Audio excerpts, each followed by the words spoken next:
Hi guys. आज मैं जैसे ही उठी ना, मेरे व्हाट्सएप मैसेज में ना कुछ मैसेजेस आए हुए थे एंड वो सारे रिलेटेड थे रिलेशनशिप से।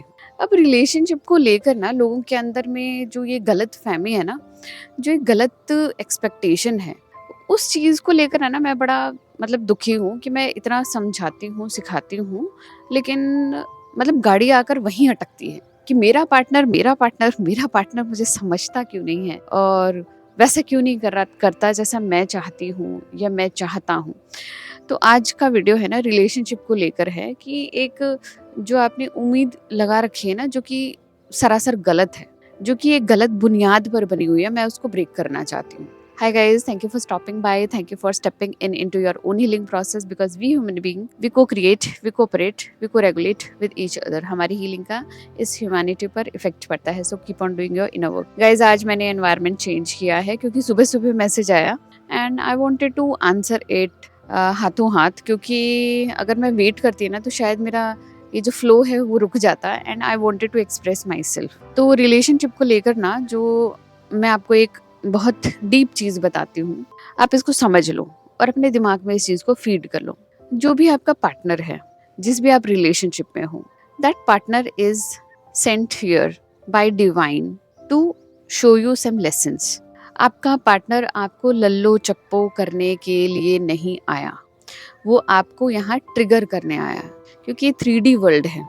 हमें इस 3D वर्ल्ड में टपका दिया, वैसे ही हमारे पार्टनर को 3D वर्ल्ड में टपका दिया एंड नाउ वो आपको ट्रिगर करेगा, वो आपके वुंड्स को कुरेदेगा या फिर आपको वो लेसन्स देगा जो आपके लेसन्स बाकी हैं। जब हम बर्थ लेकर इस धरती पर आते हैं, बर्थ लेने से पहले हम हमारे जो सोल कॉन्ट्रैक्ट्स हैं उनको साइन करके आते हैं, लाइक उनको चूज करके आते हैं कि मैं इस लाइफ टाइम में कौन से लेसन्स लेने वाली हूँ और कौन से लेसन्स मेरे पुराने बाकी हैं। तो यहाँ पर आपके पार्टनर का भी सोल कॉन्ट्रैक्ट हुआ है कि वो यहाँ पर आया है, आपको ये लेसन्स आपको देगा। ऐसे ही आपके पेरेंट्स के साथ है, ऐसे ही आपके सिबलिंग्स के साथ है और ऐसा ही उन लोगों के साथ है जो कि लिटरली आपकी लाइफ में आते हैं और एक बहुत बड़ा पार्ट प्ले करते हैं। Either they will help you और they will trigger you, wound you, traumatize you. सबका अपना अपना सोल कॉन्ट्रैक्ट है। तो अगर आप इस धरती पर आए हो, क्या मिलेगा ये सब आप चूज करके आओ पहले से ही। तो अब आप 3D वर्ल्ड में आ गए ना, तो आप उन सब चीज़ों को भूल गए हो, क्योंकि वो सोल लेवल पे हुआ था। यहाँ आने के बाद सोल के साथ आपका कनेक्शन खत्म हो जाता है, क्योंकि ये 3D वर्ल्ड है। यहाँ पे तो पोलैरिटी चलती है, यहाँ तो रिएक्शंस, ट्रिगर्स, ये 3D लेवल का जो स्टफ होता है ना, ब्लेम गेम, कंप्लेंट, प्रोग्रामिंग, ये सब चलता है। तो यहाँ पर हम उन चीज़ों को भूल गए। अब हम क्या करते हैं, पार्टनर आता है एंड ब्लेम गेम शुरू हो जाता है, ट्रिगर्स शुरू हो जाते हैं, क्योंकि आपके पार्टनर को जो काम दिया गया था ना, वो तो वो करेगा ना। आप चूज करके आए हो, वो कॉन्ट्रैक्ट करके आए हो उसके साथ, वो ये करेगा। लेकिन अगर आप अवेकन नहीं हो, आप अनअवेयर हो, what you will do, you will start blaming. उसने मेरे साथ ऐसा किया था, उसने मुझे ये वाला वूंड दिया, उसने मुझे बिट्रे किया, उसने मुझे ये किया, वो किया, फलाना ढिमकाना। तो यहाँ पर आती है सबसे बड़ी प्रॉब्लम कि अब वो बंदा करे तो क्या करे क्योंकि ऐसे कुछ सोल कॉन्ट्रैक्ट आप किसी और के लिए लेकर आए हो कि आप दूसरों के साथ XYZ करने वाले हो। You must have had some experience with your parents also, जो इतने अच्छे और ब्यूटीफुल नहीं थे। क्यों? क्योंकि वो सोल कॉन्ट्रैक्ट्स आपने लिए थे। I had very tough relationship with my father, but I love him so much. लेकिन बहुत टफ था वो जो टाइम था, उनके साथ जो मैंने लेसन्स लिए ना, बहुत टफ थे, because at that time I was unaware, totally unaware. But इस स्टेज पर पहुंचने के बाद जब मैंने वो लेसन्स जो उन्होंने देने थे और मैंने वो ले लिए, जबकि वो बहुत ज़्यादा डिफिकल्ट थे, बट किसी भी तरीके से मैं सर्वाइव कर गई। तो आज मुझे बड़ा रिलैक्स्ड फील होता है। Now my soul is happy, my soul loves him, my father soul also is very happy, क्योंकि उन्होंने जो देना था ना वो उन्होंने दे दिया एंड जो मुझे सिखाना था ना उन्होंने सिखा लिया। जो सोल कॉन्ट्रैक्ट हुआ था उनको बेसिकली मुझे इंडिपेंडेंट बनाना था ऑन ऑल लेवल्स एंड जिस टाइम हम एक साथ थे, he used to trigger me a hell lot और मैं बहुत ज़्यादा मतलब तिलमिलाई हुई घूमती रहती थी, बहुत गुस्से में घूमती रहती थी। लेकिन I think I chose right thing to do, मैंने सही काम किया एंड जिसकी वजह से ना कुछ फ्रूटफुल रिजल्ट्स भी मुझे मेरी लाइफ में मिले। बट व्हाट वाज दैट कि मैं थोड़ा ब्लेम करती थी उनको कि he never supported me, he never do this and that. लेकिन अब ऐसा लगता है अगर उन्होंने मुझे उस टाइम सपोर्ट किया होता तो शायद मैं यहाँ ना होती। अगर उस टाइम उन्होंने ट्रिगर ना किया होता, मुझे चिढ़ाया ना होता, तो शायद मैं यहाँ ना होती। क्योंकि उन्होंने वो सब किया है, I am very independent on all levels. तो ऐसा ही आपके पेरेंट्स के साथ, आपके रिलेटिव्स के साथ और आपके पार्टनर के साथ भी है।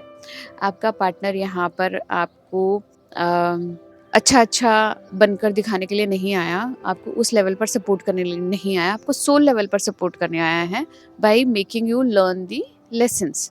तो इसके लिए ना पहले तो हमें उनके ऊपर से इमोशनल डिपेंडेंसी हटानी है। हम बहुत ज़्यादा इमोशनली डिपेंडेंट होते हैं अपने पार्टनर के ऊपर, जिसके लिए वो नहीं बना है यार। उनके शूज़ में आप स्टेप इन करके देखो, आपके ऊपर कोई है जो इमोशनली डिपेंडेंट है, आपको कितना हैवी महसूस होगा उस रिलेशनशिप में, कैसे आप जी पाओगे उस रिलेशनशिप में। So I will say be happy, जो भी आपका पार्टनर कर रहा है, जो भी आपकी लाइफ अपनी लाइफ में वो जी रहा है, लेट हिम और लेट हर, उसे वो करने दो जो वो करना चाहते हैं। लर्न योर लेसन्स, वो क्या करवाना चाह रहा है सोल लेवल पर, उसको अंडरस्टैंड करने की कोशिश करो। वो क्यों ट्रिगर कर रहा है, कब ट्रिगर कर रहा है, कैसे ट्रिगर कर रहा है, उसके ऊपर ध्यान दो कि जब वो ट्रिगर करता है तो मुझे क्या महसूस होता है, मेरे कौन से वुंड्स हिलते हैं, मुझे कहाँ पर हील करना है। Take relationship as free therapy. Relationship को ना फ्री थेरेपी के जैसा लेना शुरू कर दो। अब मेरे पास लोग आते हैं तो वो थेरेपी के लिए, कोचिंग के लिए ही तो आते हैं कि मैम मेरे ट्रिगर ये है, आप मेरा वुंड बता दो। तो वो जो ट्रिगर्स है आपको कहाँ से मिल रहे हैं, आपको रिलेशनशिप से मिल रहे हैं। तो बल्कि आपका पार्टनर आपको सोल लेवल पर हेल्प कर रहा है to make you more aware, to make you consciously up level yourself, awaken करने के लिए। हमेशा रिलेशनशिप में आप देखोगे एक जना ना अवेकन होता है, अवेयर होता है, और एक जना अवेकन नहीं होता है, टोटली अनअवेयर होता है। मुझे ऐसा लगता है आप अवेयर हो और आपका पार्टनर अनअवेयर है। लेकिन एक बहुत ही ब्यूटीफुल सी बात बताती हूँ जो आपने कभी नहीं सुनी होगी, कभी नहीं देखी होगी। अगर आप अपना इनर वर्क करते जाते हो चुपचाप, आप अपनी लाइफ में डिपेंडेंसी को ख़त्म करके इंडिपेंडेंट हो जाते हो इमोशनली। अब आप उस पर ब्लेम नहीं करते हो, आप किसी भी तरीके का कोई भी चीज़ उसके ऊपर इम्पोज नहीं करते हो, और सिर्फ आप अपने ऊपर ध्यान देते हो, अपने आप को हील करते हो, अपने आप को अप लेवल करते जाते हो इस 3D वर्ल्ड में। ट्रस्ट में एक टाइम आता है जब आपकी अवेकनिंग से, क्योंकि आप अवेकन हो गए हो, आप इंडिपेंडेंट हो गए हो, इमोशनली मैच्योर हो गए हो, आपने एक्सपेक्टेशन को छोड़ दिया है। You have started accepting him as who he is. You have started accepting as he is the person sent by divine to heal you, to trigger you. जब आप अवेकन हो जाते हो ना, there are high chances कि आपकी awakening उस person में भी अवेकनिंग ट्रिगर कर दे। लेकिन ये तब तक नहीं होगा जब आपका ध्यान उसके ऊपर लगा रहेगा, उसको चेंज करने पे आप लगे रहोगे। ये कर रहा है, ये गलत है, ये ऐसा है, ये गलत है। जब तक ये रहेगा ना, ये चीज़ नहीं होने वाली है। लेकिन जब ऐसा होना शुरू हो जाएगा ना कि जब आप इमोशनली इंडिपेंडेंट हो, आपका ध्यान अपने ऊपर है, you are happy as who you are, अपनी लाइफ में आप खुश हो, चाहे जो कुछ भी मिल रहा है, तो एक टाइम आएगा कि वो भी पर्सन अवेकन हो जाएगा। ऐसा मैंने अपनी कोचिंग में देखा है, ऐसा मैंने अपनी रिलेशनशिप में देखा है, ऐसा अपनी फ्रेंडशिप्स में भी देखा है कि कुछ मेरी फ्रेंड्स थी जिनसे मेरी बात होती रहती थी, कुछ मेरे रिलेशनशिप थे जिनसे मेरी बात होती रहती थी। मैंने ये देखा है, दे हैव एक्सेप्टेड दैट कि तुझसे बात करने के बाद हमें चीज़ें समझ आई, हमें रियलिटी दिखने लग गई। Else we were caught in this matrix, इस लूप में, इस प्रोग्रामिंग में फंसे हुए थे। तो देखिए, होप मत खोइए, लेकिन गलत होप भी मत रखिए। I hope you understood. तो अगर आपको वीडियो अच्छा लगा तो प्लीज़ लाइक कीजिएगा, मेरे चैनल को सब्सक्राइब कीजिएगा। मिलते हैं ऐसे इंटरेस्टिंग वीडियो में, तब तक के लिए बाय।